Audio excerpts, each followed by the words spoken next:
سورۃ الانعام کی آیت نمبر 101۔ سورہ انعام کا 13واں رکوع اور 7ویں پارے کا 19واں رکوع، اور یہ 7ویں پارے کا آخری رکوع ہے۔ بدیع السماوات والارض، بے کسی نمونے کے آسمانوں اور زمین کا بنانے والا۔ بدیع کے معنی ہوتے ہیں بغیر میٹر، بغیر مادے اور بغیر نمونے کے پیدا کرنے والا۔ اس کو ہم اس طرح سمجھیں کہ جب کوئی چیز بنائی جاتی ہے تو آپ نے دیکھا ہوگا بعض چیزوں کے متعلق کہا جاتا ہے کہ فلاں چیز کو فلاں شخص نے ایجاد کیا۔ ایجاد کا مطلب یہ ہوتا ہے کہ یہ نمونہ پہلے نہیں تھا، یہ نمونہ اس نے دیا۔ مثلا کہتے ہیں کہ بلب فلاں نے ایجاد کیا، پہیا فلاں نے ایجاد کیا، فلاں چیز فلاں نے ایجاد کی۔ جس نے سب سے پہلے بلب بنایا تو جو چیزیں بلب میں لگائیں وہ تو پہلے سے موجود تھیں، ان چیزوں کو ایک نئی ترتیب دینے سے ایک نئی شکل بن گئی، تو اسے ہم کہتے ہیں ایجاد کرنے والا ہے، موجد ہے۔ اللہ تبارک و تعالی نے آسمان و زمین کو پیدا فرمایا۔ آسمان و زمین کی شکلیں پہلے سے موجود نہیں تھیں، کوئی نمونہ موجود نہیں تھا۔ اللہ تعالیٰ نے بغیر کسی نمونے کے آسمان و زمین کو پیدا فرمایا۔ دوسری بات یہ کہ آسمان و زمین میں جو میٹر استعمال ہوا ہے، آسمان و زمین جس چیز سے بنے ہیں اس کو بھی پیدا کرنے والا اللہ تعالیٰ ہے۔ بدیع السماوات والارض، بے کسی نمونے کے آسمان و زمین کا بنانے والا۔ انا یکون لہ ولد، اس کے بچہ کہاں سے ہو۔ ولم تکن لہ صاحبہ، حالانکہ اس کی بیوی نہیں۔ انا یکون لہ ولد، ولد مانے بچہ، اس کے یہاں اولاد کہاں سے ہوگی۔ ولم تکن لہ صاحبہ، حالانکہ اس کی بیوی نہیں۔ یہ سمجھایا گیا ان لوگوں کو جو کہتے ہیں کہ اللہ تعالی کا بیٹا ہے یا بیٹی ہے۔ یہ بیان کیا گیا کہ بغیر بیوی کے اولاد نہیں ہوتی، اور اللہ تعالی کی شان کے لائق نہیں کہ اس کی بیوی ہو، کیونکہ کوئی شے اس کی مثل نہیں۔ وَخَلَقَ كُلَّ شَيْءٍ، اور اس نے ہر چیز پیدا کی۔ خلق پیدا فرمائی، کل شیء ہر چیز۔ تو اس کا مطلب یہ ہوا کہ اے مشرکین، تم کہتے ہو کہ فلاں اللہ کا بیٹا ہے، فلاں اللہ کی بیٹی ہے، تو ساری چیزیں اللہ کی مخلوق ہیں، اور مخلوق اولاد نہیں ہو سکتی، تو کسی مخلوق کو اولاد بتانا یہ باطل ہے۔ وَهُوَ بِكُلِّ شَيْءٍ عَلِيمٌ، اور وہ سب کچھ جانتا ہے، علیم جاننے والا ہے۔ ذَلِكُمُ اللَّهُ رَبُّكُمْ، یہ ہے اللہ تمہارا رب، جس کی یہ شان ہے، جس کی صفتیں ایسی ہوں وہی عبادت کا مستحق ہے، تو اللہ وحدہ لا شریک ہی عبادت کا مستحق ہے۔ لا الہ الا ہو، اس کے سوا کوئی خدا نہیں، کوئی الہ نہیں، کوئی معبود نہیں، اس کے سوا کسی کی بندگی نہیں۔ خالق کل شیء، ہر چیز کا بنانے والا۔ فاعبدوہ، تو تم اسی کی عبادت کرو۔ وہو علی کل شیء وکیل، اور وہ ہر چیز پر نگہبان ہے۔ لا تدرکہ الابصار، آنکھیں اس کا احاطہ نہیں کرتی۔ وہو یدرک الابصار، اور سب آنکھیں اس کے احاطے میں ہیں۔ وہو اللطیف الخبیر، اور وہی ہے نہایت باطن پورا خبردار۔ لا تدرکہ الابصار، آنکھیں اسے احاطہ نہیں کرتی۔ ایک ہوتا ہے ادراک اور ایک ہوتی ہے رویت۔ یہاں پر ادراک کی نفی ہے۔ ادراک کے معنی ہے مرئی، جو چیز دیکھی جا سکتی ہے اس کے جوانب اور حدود پر واقف ہونا، اسی کو احاطہ کہتے ہیں۔ اب آسان الفاظ میں یہ سمجھیے کہ جیسے آپ ایک شخص کو دیکھتے ہیں تو اس کی لمبائی، چوڑائی، موٹائی سب آپ کی نگاہیں احاطہ کر لیتی ہیں، اور کہاں سے اس کا قد شروع ہو رہا ہے، کہاں تک جا رہا ہے۔ آپ ایک بنگلے کو دیکھتے ہیں، اس کی لمبائی، چوڑائی اور اس کا احاطہ کتنا ہے، اس کی حدود کتنی ہے، سب آپ دیکھ لیتے ہیں۔ تو اس کو کہتے ہیں ادراک، اس کو کہتے ہیں احاطہ کرنا۔ اللہ تبارک و تعالی اس سے پاک ہے کہ نگاہیں اللہ کی ذات کا احاطہ کر سکیں، کیونکہ اللہ تعالیٰ جسم سے پاک ہے، اللہ سمت سے پاک ہے، اللہ ڈائریکشن سے پاک ہے، اللہ جہت سے پاک ہے۔ ادراک کی یہی تفسیر حضرت سعید بن مسیب اور حضرت عبداللہ بن عباس رضی اللہ تعالی عنہم اجمعین سے منقول ہے، اور جمہور مفسرین ادراک کی تفسیر یہی بیان کرتے ہیں، کیونکہ احاطہ اسی چیز کا ہو سکتا ہے جس کی حد ہو اور جس کی جہت ہو۔ اللہ تعالیٰ حد سے بھی پاک ہے اور جہت سے بھی پاک ہے، تو اس کا ادراک اور احاطہ ناممکن ہے۔ ہاں، اللہ تعالیٰ کو دیکھنا ممکن ہے۔ اللہ تعالیٰ کا دیدار بلا کیفیت اور بلا جہت ہوگا، لہذا اللہ تعالیٰ کے دیدار کو ناممکن کہنا یہ مسلمانوں کا اور اہل حق کا طریقہ نہیں ہے، بلکہ گمراہ لوگوں کا طریقہ ہے۔ مسلمانوں کا یہ عقیدہ ہے کہ اللہ کا دیدار ممکن ہے۔ دنیا میں اللہ تعالیٰ نے اپنا دیدار صرف اپنے محبوب کو کرایا صلی اللہ علیہ وآلہ وسلم، اور آخرت میں یہ دیدار ہر مومن کے لیے ہے۔ وجوہ یومئذ ناظرہ، اس دن کچھ چہرے تر و تازہ ہوں گے، خوش ہوں گے، الی ربہا ناظرہ، اپنے رب کو دیکھ رہے ہوں گے۔ تو قرآن کی سری آیت موجود ہے، اس کی موجودگی میں یہ عقیدہ رکھنا ضروری ہے کہ رب کا دیدار ممکن ہے، اور کل بروز قیامت مومنین اللہ کا دیدار کریں گے۔ مگر یہ بات یاد رکھنی ہے کہ اللہ جسم سے پاک ہے، جہت، ڈائریکشن، سمت سے پاک ہے۔ کوئی بھی چیز ہم دیکھتے ہیں تو وہ دائیں ہوتی ہے، بائیں ہوتی ہے، آگے ہوتی ہے، پیچھے ہوتی ہے، قریب ہوتی ہے، دور ہوتی ہے، اللہ ان چیزوں سے پاک ہے۔ اب سوال پیدا ہوتا ہے کہ پھر دیدار کیسے ہوگا؟ تو حضرت صدر الشریعہ بدر الطریق حضرت علامہ مولانا مفتی امجد علی خان علیہ رحمہ بحر شریعت کے پہلے حصے میں یہ لکھتے ہیں کہ یہ سوال ہے کہ پھر کیسے دیدار ہوگا؟ تو آپ فرماتے ہیں کہ جب دیدار کریں گے تو دیکھ کے بتائیں گے، ابھی ہمیں نہیں معلوم کہ وہ دیدار کیسے ہوگا۔ بس ہمارا عقیدہ یہ ہے کہ اللہ کا دیدار ہوگا، قرآن و حدیث سے ثابت ہے۔ وہ کیسے ہوگا؟ جب وہاں دیکھیں گے تو انشاءاللہ تعالی بیان کر دیں گے۔ وَهُوَ يُدْرِكُ الْأَبْصَارَ، وہی ساری نگاہوں کو احاطہ کرنے والا ہے، سب آنکھیں اس کے احاطے میں ہیں۔ وَهُوَ اللطیف، وہ ہر باریکی کو جاننے والا ہے، خبیر ہے، خبردار ہے۔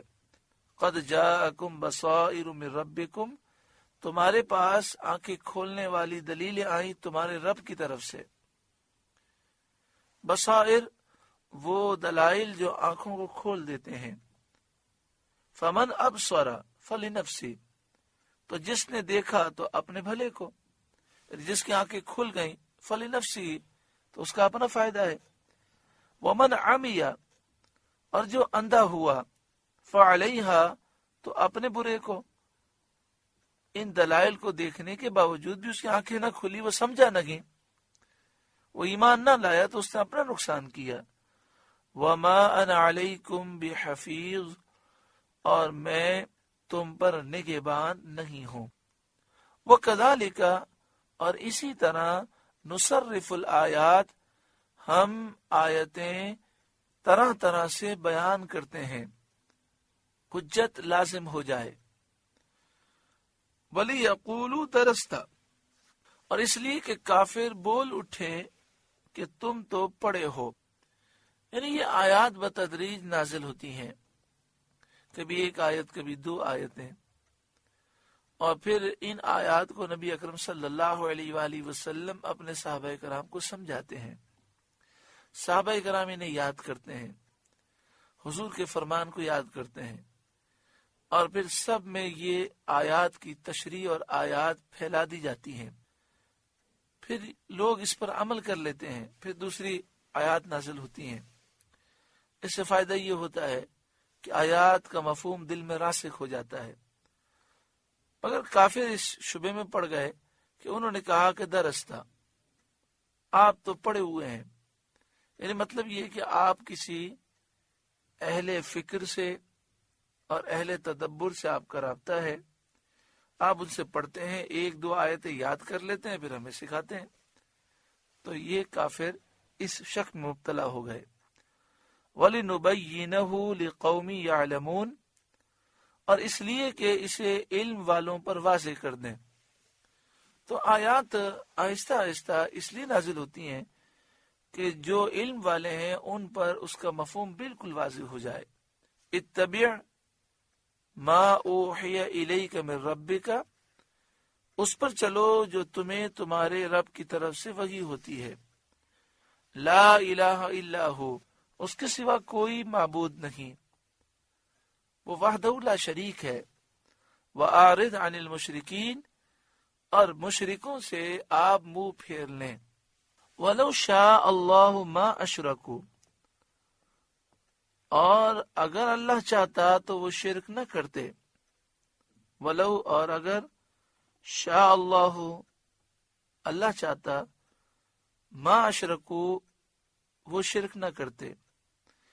اس کے معنی یہ نہیں ہے کہ اللہ تعالیٰ نے یہ پسند کیا کہ شرک کریں، یہ مطلب نہیں ہے۔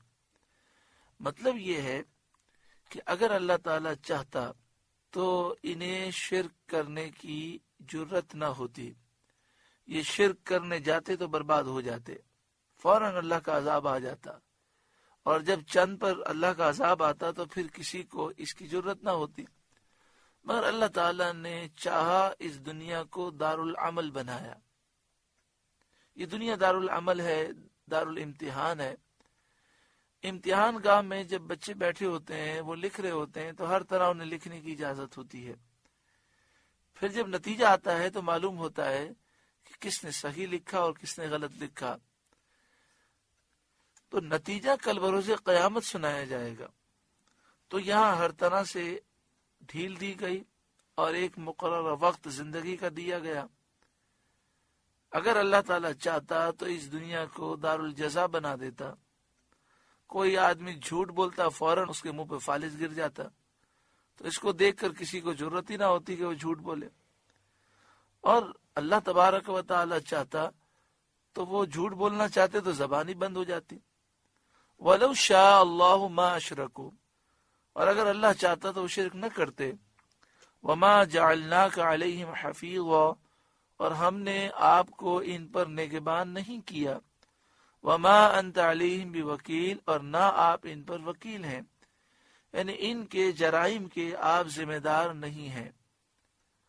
وَلَا تَسُبُّوا الَّذِينَ يَدْعُونَ مِن دُونِ اللَّهِ، اور انہیں گالی نہ دو جن کو وہ اللہ کے سوا پوجتے ہیں۔ فَيَسُبُّوا اللَّهَ عَدْوًا بِغَيْرِ عِلْمٍ، کہ وہ اللہ کی شان میں بے ادبی کریں گے زیادتی اور جہالت سے۔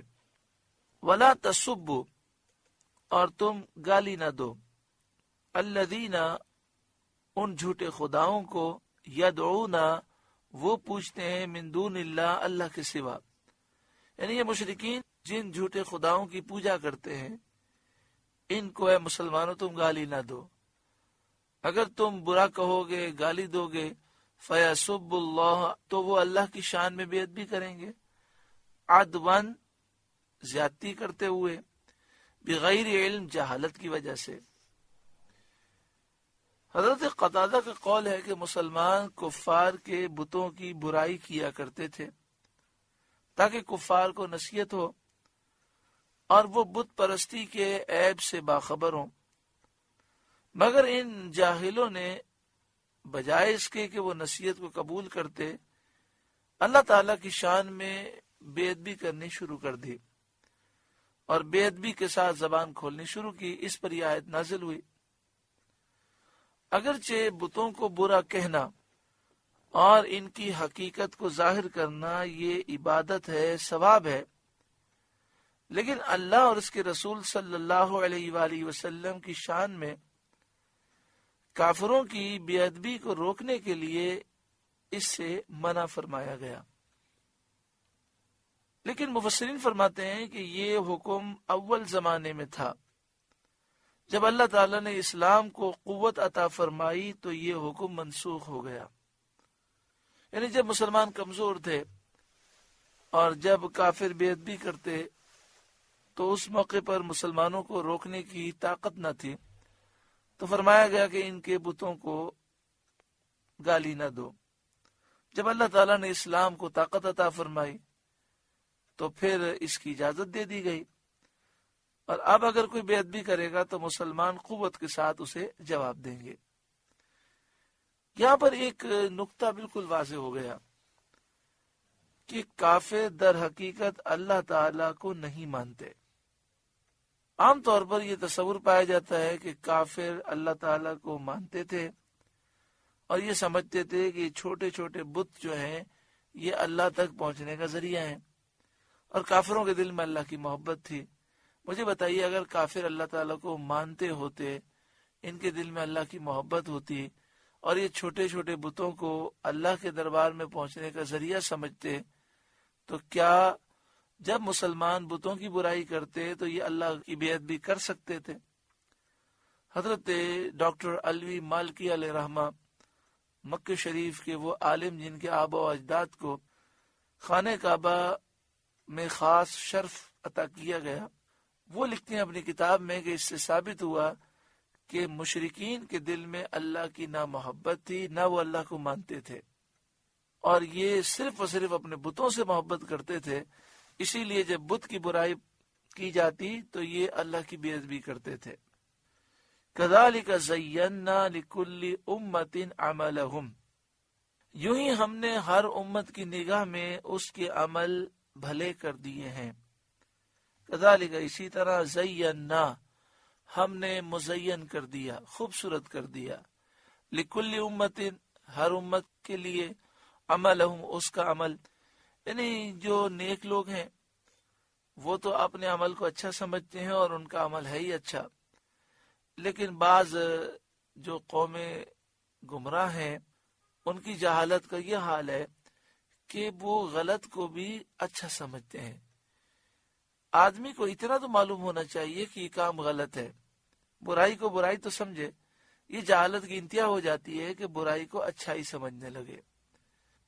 ثم الی ربہم مرجعہم، پھر انہیں اپنے رب کی طرف پھرنا ہے، فینبئہم، پھر وہ بتا دے گا انہیں، بما کانوا یعملون، جو وہ کرتے تھے، وَأَقْسَمُوا بِاللَّهِ، اور انہوں نے اللہ کی قسم کھائی، جہد ایمانہم، اپنی قسم میں پوری کوشش سے، لَإِن جَاءَتْهُمْ آیَةٌ لَيُؤْمِنُنَّ بِهَا، اگر ان کے پاس کوئی نشانی آئی تو ضرور اس پر ایمان لائیں گے۔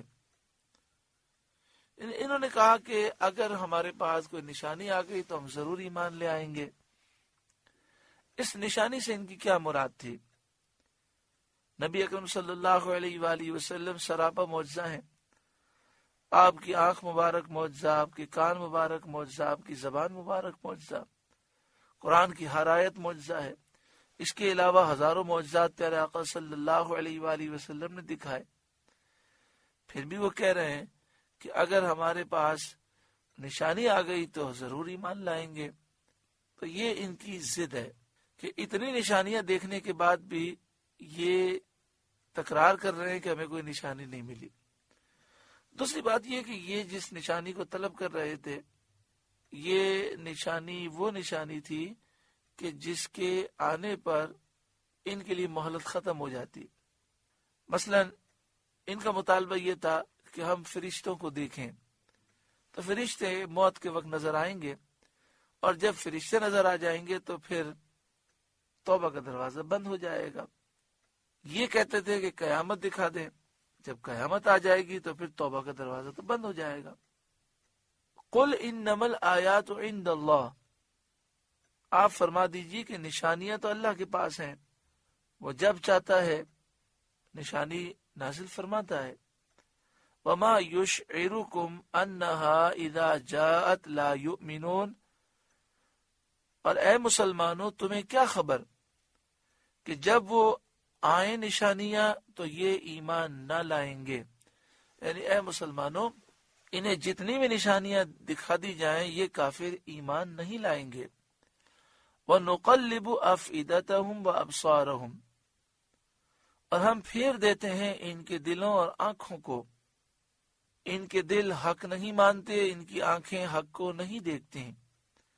كَمَا لَمْ يُؤْمِنُوا بِهِ أَوَّلَ مَرَّةٍ، جیسا وہ پہلی بار اس پر ایمان نہ لائے تھے، ان نشانیوں پر جو نبی اکرم صلی اللہ علیہ وآلہ وسلم کے دست اقدس پر ظاہر ہوئی تھی۔ مثلا چاند کو آپ نے 2 ٹکڑے کیا اور کئی معجزات دکھائے، تو جس طرح وہ پہلے ان پر ایمان نہ لائے، اب اگر دوبارہ اور نشانیاں دکھائی جائیں گی تو بھی یہ ایمان نہیں لائیں گے۔ وَنَذَرُهُمْ فِي طُغْيَانِهِمْ يَعْمَهُونَ، اور انہیں چھوڑ دیتے ہیں کہ اپنی سرکشی میں بھٹکا کریں۔ عقل مند دانا سمجھدار وہی ہوتا ہے کہ عبرت حاصل کر لے اور اپنی اصلاح کر لے۔ وقت بہت مختصر ہے، اللہ تعالی ہمیں سچی پکی توبہ کی توفیق عطا فرمائے۔ سورۃ الانعام کا 13واں رکوع مکمل ہوا اور 7واں پارہ بھی مکمل ہوا۔ اللہ تعالیٰ کا شکر ہے، اللہ تعالیٰ قبول و منظور فرمائے اور ہمیں قرآن پاک کے نور سے روشن منور فرمائے۔ آپ سے گزارش ہے کہ قرآن کے اس پیغام کو آگے پہنچا کر ثواب جاریہ حاصل کریں۔